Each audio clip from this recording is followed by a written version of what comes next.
Hey everyone, in this video we're going to take a look at chapter 5 from the Road to Latin textbook, and we're going to look at the second story of chapter 5 called Diana. So like I've been telling you in all these videos, if you want to get a little more detail and dive into it a little bit more, feel free to check out my website, Nova Latin. You can either see the Road to Latin textbook on its own, right? Just the digitized version, I didn't change anything. Or if you want to use my textbook, mine has different features like you can highlight the cases on the story, I'll give you an English translation, my grammar notes, things like that, just to help you understand. And hopefully that'll help you a little bit. But I just wanted to at least mention it to you in case it helps you as you work your way through this textbook. So before we dive into the story, the thing I always want to remind you of is the first thing you got to do is make sure you have the vocab down. So if you were able to handle the first part of chapter 5, you're probably good on that end. This second story is really a continuation of that first story, just giving you a little, more practice with working your way through the dative case, which is the big grammar for this chapter. So again, learn the vocab, go through the grammar. Once you feel comfortable with those two things, you're ready to translate. You always want to take some time and read it aloud. Like I said, practice your pronunciation. If you can find someone you can read it to from class, that would be ideal. Read the story to them, and then just as important, have them read it back to you. That way you can practice your listening skills. So I know I say it in all the videos, but it's really important. Practicing your speaking, your reading, your listening, all those skills combined is how you really get good at Latin. You don't want to shut any of them off. But once you're ready to go, you can dive right into the story. So we have Camilla, filiabus rubrum Dianae statuum demonstrat. So you want to remember the key part of the story, the new grammar, is the dative case, which is going to be highlighted in yellow in this first sentence. So if you remember back to the first story, there's a woman, Camilla, right? And she had gone with a couple other Roman women to a store, right, a taberna, and they were looking at a statue of the goddess Diana. That's what it's referencing here.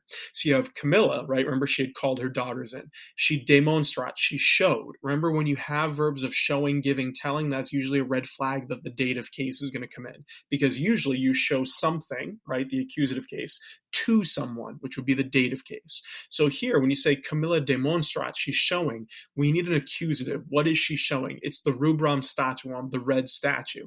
Dianae there is one of the things we're focusing on in this chapter, right? That AE ending for first declension nouns, it can either be nominative plural, dative singular, or genitive singular. So here I highlighted it green because it is genitive, but how do we know that?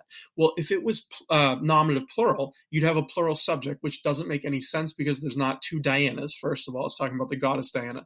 And second of all, we have a singular verb. So a plural subject with a singular verb wouldn't make any sense. So it's not nominative. The other option would be dative. But if you're using the dative, it would be saying Camilla shows the statue, the red statue, to Diana. That doesn't really make sense because we know Diana's a goddess, and this random woman, Camilla, is not going to be hanging out with the goddess Diana. More likely than anything, that's not happening. So it's probably not going to be dative. But since we already know that it's a statue of the goddess, it makes the most sense to be genitive here. Again, use process of elimination, use some context clues, and you'll be fine. So it's the red statue of Diana. Then you have filiabus. She shows it to her daughters. There's your dative plural ending. And remember, feel free to go back in the chapter and read about the dative case. That abus ending is a sort of a special ending, a different variant of it, but it is still dative. It's dative plural. She is showing it to her daughters. There's that indirect object, right? So the first sentence again, you have Camilla shows the red statue of Diana to her daughters. Then you have puellae statuum spectant. The girls, there's your subject. The girls look at, right? Spectant, they're looking at the statuum, the statue. Tum Camilla filiabus fabulum narat. So then, tum, Camilla, there's your subject. What does Camilla do? Narat, she tells, right? What does she tell? A fabulum, a story. So fabulum narat means she tells a story. Fabulum is your accusative case direct object. Again, when you have narat, a verb of telling, right? Remember we said you have giving, showing, telling. You probably have a dative. The dative is filiabus. She tells the story to her daughters, okay? So she's about to tell them a story about the goddess Diana. And if you're curious, you can see there's a picture, or not a picture rather, it's a picture of a statue of Diana. Feel free to dive more into it. Roman mythology is always a great topic. So if you're not sure who Diana is, feel free to go and take a look. So now we have this quote from Camilla, right, talking to her daughters. And she says, Diana est dea silvarum et lunae. right? So Diana here, right? Diana is the goddess, the dea, right? The goddess. Then you have two genitives here, Silwarum, which means of the woods, right? It's genitive plural, and Lunae, which means of the moon. And again, if you weren't sure about Lunae, whether it's genitive, dative, or nominative, just think it through. It can't be nominative plural because you don't have a plural verb, right? Est is singular, it ends in a T. It's not going to be dative because it wouldn't make sense, right? Diana is the goddess of the woods to the moon. It just doesn't really add up. Genitive is what makes the most sense, particularly because you have Silwarum right next to it, which is clearly genitive plural, right? So she's the goddess of the woods and of the moon. Et agricolae, et nautae, Dianam laudam, right? So when you have et, the correlatives there, it means both and. So you're saying both agricolae, which are farmers, it's nominative plural, and nautae, sailors. So both farmers and sailors, laudam, they praise. Dianam here is accusative. So who do they praise? They praise Diana. Now here, agricolae and nautae, you can look at that AE ending and again, use the context clues. Here it really makes sense to be nominative plural, right? Because laudant is a plural verb, they praise. There's no other word in this sentence that could function as the subject apart from agricolae and nautae, right? Dianam is clearly accusative, that's not your subject.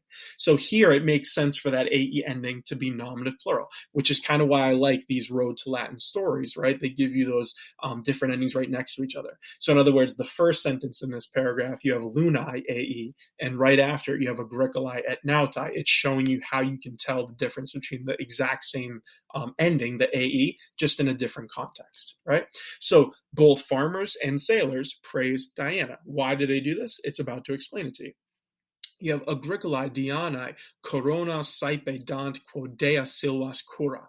So the farmers, the agricolae, they often give saipe dant, right? Again, here dant is clearly plural with the nt ending, they give.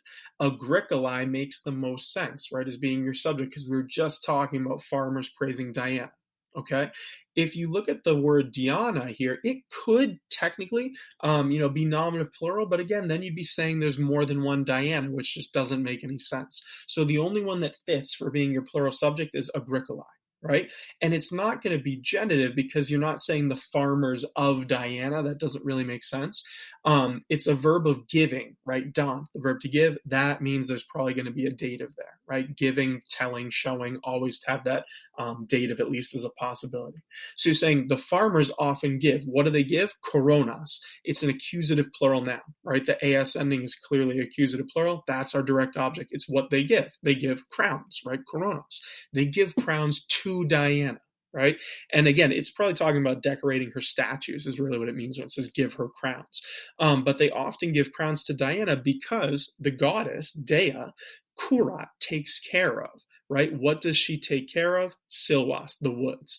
So it's saying the farmers are praising. This is the reason why they're praising Diana, right? To go back to that previous sentence. It's because she takes care of or looks after the woods. That's one of her features, right? And farmers live near the woods. So that's why they like Diana. Then it continues. You have Diana, Dea Lunae, nautas delectat, quod luna nautis viam demonstra. So Diana, there's your subject, and then we have this side thought here. She's the goddess, the Dea, Lunae, of the moon. Again, it makes the most sense to be genitive. It wouldn't be dative, the goddess to the moon or for the moon, not really, and it's not going to be nominative plural, right? There's not more than one moon. So it's the goddess of the moon. Delecta, Diana delights, right? Who does she delight? She delights or pleases the nautas, the sailors. So we just talked about why the farmers are happy. Now we're learning about why the sailors are happy. So she pleases or delights the sailors because, quote, right? And again, she's the Dea Lunae, the goddess of the moon, because the Luna, the moon, nautis viam demonstrat. What does the moon do? It demonstrat. It shows something. Again, a verb of showing. You're thinking there's probably going to be a dative here. So it shows what? The viam. That's the road or the path or the way, you might say, right? It shows the way to who? Nautis. There's your dative plural noun. To sailors. So Diana pleases or is pleasing to the sailors, right? Because she shows them the way, right? Or rather, the moon shows them the way, and she's the goddess of the moon. So this is why sailors really like her too. Itaque, nautai quoque dei coronas dant. So itaque just means and so, right? kind of continuing from the previous sentence. So because she is the goddess of the moon, and the moon shows them the way, and so the sailors, Dant, they give, again, it's a plural nominative, it makes the most sense, and you have a plural verb, D-A-N-T, right? The N-T ending, Dant, is your plural verb ending. So it makes sense for now to be a plural subject. So the sailors give, quoque, they also give, what do they give? Coronas Dei. They give crowns to the goddess. Again, Dei here makes the most sense being dative because you have a verb of giving, right? If you try this to be genitive, you'd be saying they give crowns of the goddess. Doesn't really make sense. And if you tried to make it nominative plural, you'd be saying they give or the goddesses give. It just wouldn't really add up, right? Your subject is now either giving crowns to the goddess, to Diana. Okay, so always take it in context. Think about the sentences beforehand, and it'll help you understand what's going on in each sentence, right? Take it one piece at a time. Now we come to the wrap up, right? Camilla just told her story. Then you have filiae Camillae, fabulam amant, right? So here we have two words right next to each other that have the AE ending. Again, this is why the book is good with the stories it writes, right? It's trying to give you that context of what's going on. So filiae and Camillae could both be either nominative plural, dative singular, or genitive singular. So how do we know what's going on here? Well, first of all, Camillae, right? I highlighted green. It's genitive. The reason I did that is Camilla, right? There's only one of her. So if I made it nominative plural, you'd be saying the Camillas, which doesn't make any sense, okay? But since my verb is amant, nt, I do need a plural subject. Filiae is the only other word that makes sense for being the subject of amant. The daughters love, right? And they're the daughters, Camillae, genitive, of Camilla. It's the only thing that makes sense. We don't have a verb of giving, showing, or telling, so Camillae really wouldn't be dative, right? And again, contextually, it doesn't make sense. The girls love to Camilla or for Camilla. It just doesn't add up. So it's the daughters of Camilla. They love or they like amant. What do they like? We need a direct object, fabulum. They like the story. Quod luna et sylvae filias delectant, puellae deam laudant, et statuam Dei ornant. So because the moon, the luna, there's our subject, because the moon and the woods, the sylvae, right, delectant, they delight. You need a plural subject. Luna et sylvae is your plural subject, the moon and the woods, right? Because they delight, filias, the daughters, puellae, the girls, laudant Deum, they praise the goddess, right? So it's saying they like the story, and since they also like the moon and the woods, they also praise the goddess, just like the farmers and the sailors do, right? The girls, the puellae, Deum laudant, they praise the goddess, and they ornament, they decorate the statuam Dei, the statue of the goddess. Again, in that last part, how do we know to translate it that way? Well, you have Dei, right?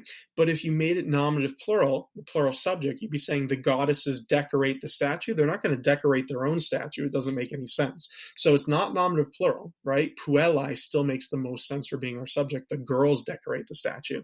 And since we don't have a verb of giving, showing, or telling, we're probably not using a dative. And if you think about it, it wouldn't make sense. The girls decorate the statue for the goddess or to the goddess. In English, it kind of makes a little sense if you say for the goddess, but not really. Not as much sense as saying the statue of the goddess, right? This whole story is about how they're looking at a statue of Diana. So it really makes the most sense in this context as being genitive singular. So again, the reason I like these Road to Latin stories is they do a pretty good job, even though it's a short story, of giving you the same endings, right, in different ways. So in other words, that AE ending showed up as nominative plural, dative singular, and genitive singular several times, all in a short story. So it really forces you to think and work on your context. And a thing that will really help you, apart, like I said, from knowing the vocab and grammar, is reading these stories out loud. Read it out loud, let it wash over you, try to think about what's going on in the sentence. And the more you read and practice, the easier this will be. Okay, so hopefully this is starting to make sense. This is the second story again in chapter 5. So make sure that you feel comfortable with the first one, where the girls and the women first show up to the tavern. Make sure you've read through the grammar, all about the dative case and first declension. Hopefully it's starting to click for you. If you have any questions at all, feel free to put them in the comments. But otherwise, keep reading, keep practicing, and good luck.